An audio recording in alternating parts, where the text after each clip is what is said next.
ಮೊದಲೇ ದೇಶೀಯ ಹಾಗೂ ವಿದೇಶಿ ಜನಪದ ಹಬ್ಬ ಅಂದಮೇಲೆ ನಮ್ಮದೇ ನೆಲದ ಇತರ ಜನಪದ ಕಲೆಗಳ ಬಗ್ಗೆ ತಿಳಿದುಕೊಳ್ಳದಿದ್ರೆ ಏನ್ ಚಂದ ಹೇಳಿ. ಅದಕ್ಕಂತಾನೆ ಎರಡನೇ ದಿನ ಸಾಕಷ್ಟು ದೇಸಿ ಜನಪದ ಕಲಾ ಪ್ರಕಾರಗಳಿಗೆ ವೇದಿಕೆ ಸಿಕ್ತು. ಅಲ್ಲದೆ ಹಲವು ವಿದೇಶಿ ಜನಪದರು ಕೂಡ ತನ್ನ ಮಣ್ಣಿನ ಸೊಗಡನ್ನ ನಮಗೂ ಪರಿಚಯಿಸಿದ್ರು.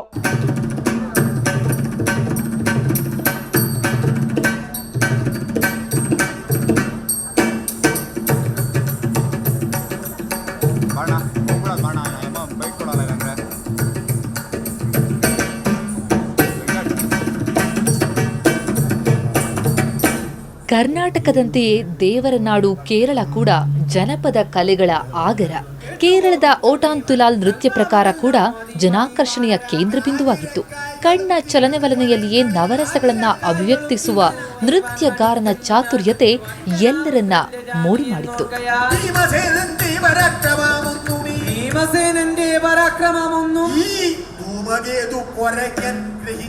ഭീമസേനന്റെ പരാക്രമമൊന്നും ഈ ധൂമകേതു കൊരങ്ങച്ചൻ ഗ്രഹിച്ചില്ല. രക്ഷസുകൾക്കൂവരാനാം കിടുംബന്റെ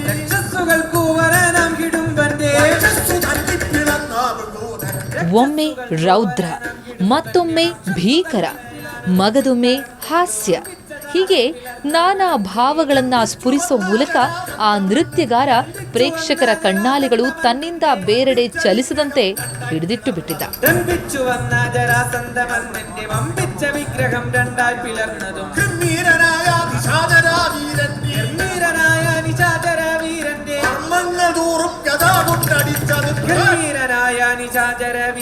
മർമ്മങ്ങളോറും ഗദ കൊണ്ടടിച്ചതും നിർമൂലനം ചെയ്തു താപസന്മാരുടെ സംരക്ഷണം ചെയ്ത മൃഗോദരൻ ധർമ്മ സംരക്ഷണം ചെയ്ത ಮೃಗೋದರನ್. ಇನ್ನು ಮಹಾರಾಷ್ಟ್ರದಿಂದ ಆಗಮಿಸಿದ್ದ ಮಲ್ಲಗಂಬ ಪರಿಣಿತರ ತಂಡ ಎಲ್ಲರನ್ನೂ ಚಕಿತರಾಗಿಸ್ಬಿಡ್ತು. ಕಂಬದ ಮೇಲೆ ಎಳೆಯರು ಪ್ರದರ್ಶಿಸ್ತಾ ಇದ್ದಂತಹ ಆಸನಗಳು ಎಂತವರನ್ನು ಒಂದು ಕ್ಷಣ ಅತ್ತಿತ್ತ ಅಲುಗಾಡದಂತೆ ಮಾಡಿಬಿಟ್ಟಿತ್ತು.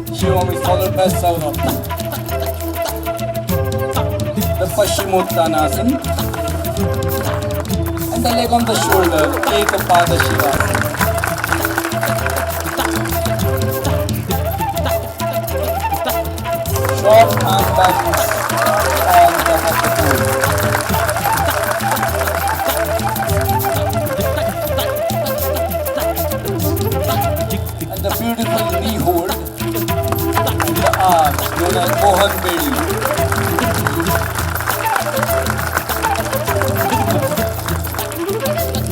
Each and every part is used on the pole.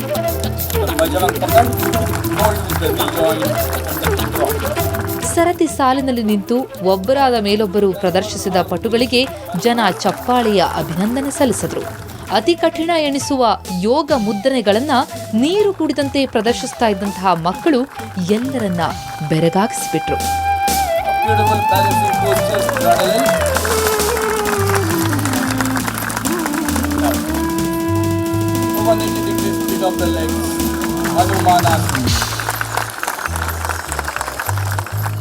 Lotus position, Padmasana on top of the pole. ಇಷ್ಟಕ್ಕೆ ಮಲ್ಲಕಂಬದಲ್ಲಿ ಮಕ್ಕಳ ಪ್ರದರ್ಶಿಸಿದ ಸಾಹಸ ಮುಕ್ತಾಯವಾಗಲಿಲ್ಲ. ಮಲ್ಲಕಂಬದ ಮೇಲೆ ಪಿರಮಿಡ್ ಮಾದರಿಯನ್ನ ಕೂಡ ಮಕ್ಕಳು ಲೀಲಾ ಜಾಲವಾಗಿ ಮಾಡಿ ತೋರಿಸಿದ್ರು.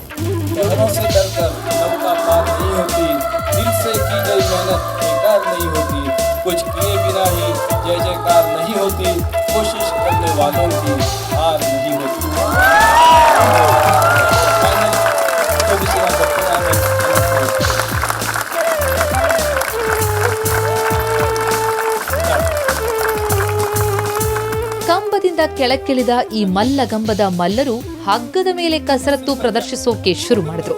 ಹಗ್ಗದ ಮೇಲೂ ಕೂಡ ರೋಮಾಂಚನಕಾರಿ ಪ್ರದರ್ಶನ ನೀಡುತ್ತಾ ಜನರಿಂದ ಪ್ರಶಂಸೆ ಗಳಿಸ್ಬಿಟ್ರು.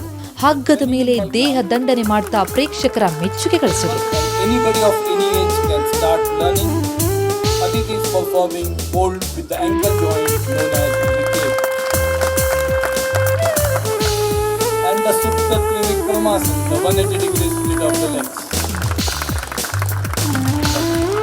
ಇವತ್ತು ಇವರ ಜೊತೆಗೆ ನಾರ್ವೆ, ಶ್ರೀಲಂಕಾ, ಇಂಡೋನೇಷ್ಯಾದಿಂದ ಆಗಮಿಸಿದ್ದ ಜನಪದ ಕಲಾವಿದರು ತಮ್ಮ ಕಲಾ ಪ್ರಕಾರಗಳನ್ನು ಪ್ರದರ್ಶಿಸಿದರು.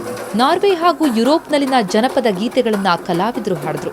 ಅಲ್ಲದೆ ತರಹೇವಾರಿ ವಾದ್ಯಗಳನ್ನ ನುಡಿಸೋ ಮೂಲಕ ಹೊಸ ಅನುಭವವನ್ನ ಕೇಳುಗರಿಗೆ, ಸ್ಥಳೀಯರಿಗೆ ಉಣಬಡಿಸಿದ್ರು.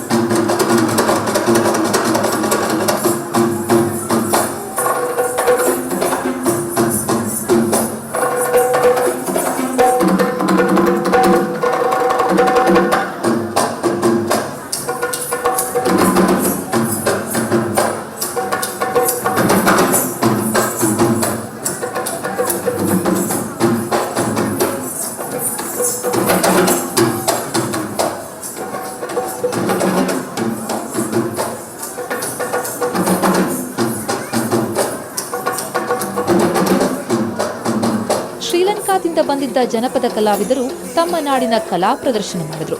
ಶ್ರೀಲಂಕಾದ ಜನಪದ ನೃತ್ಯ ಮತ್ತೊಂದು ಸಂಸ್ಕೃತಿಯ ಅನಾವರಣ ಮಾಡಿತು.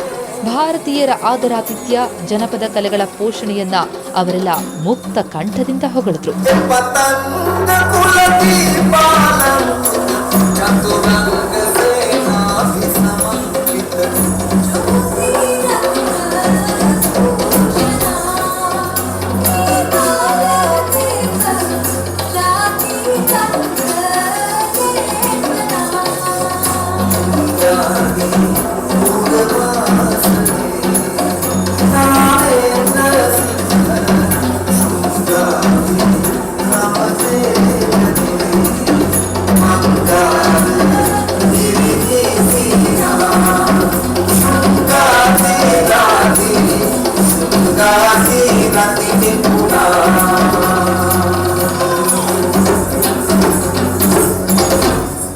I'm so happy to perform in Bangalore. This is my first time to perform in Bangalore, but India is very close to me. This is India as my second home actually.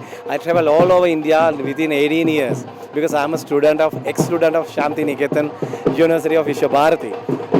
It was 25 years ago, but we travel with the Chandana and the Dancers Guild, travel all over the world, and this time, the first time in Bangalore, is sharing our art and culture with your people.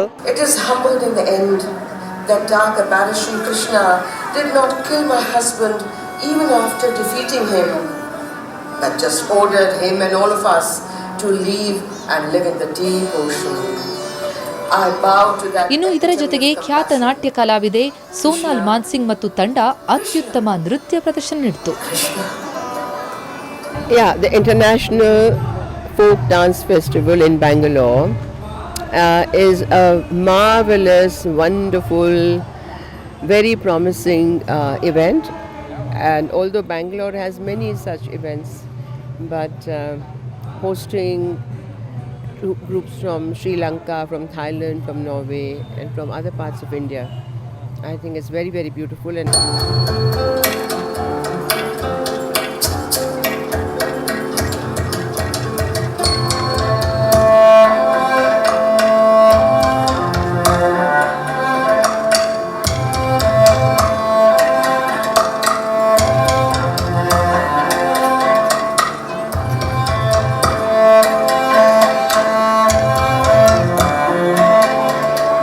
ಜನಪದ ಕಲೆಗಳ ರಸದೂಟವನ್ನ ಕಲಾವಿದರು ಉಣಬಡಿಸಿದ್ರು.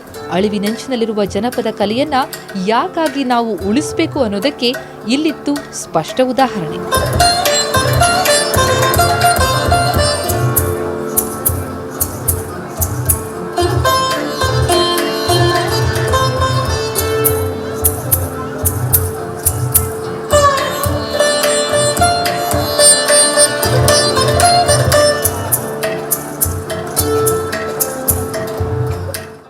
ಇದಿಷ್ಟೇ ಅಲ್ಲ, ಅಂತಾರಾಷ್ಟ್ರೀಯ ಜನಪದ ಹಬ್ಬದಲ್ಲಿ ಇನ್ನೂ ಅನೇಕ ಕಲಾ ಪ್ರಕಾರಗಳನ್ನು ಜನರು ಕಣ್ತುಂಬಿಕೊಂಡ್ರು.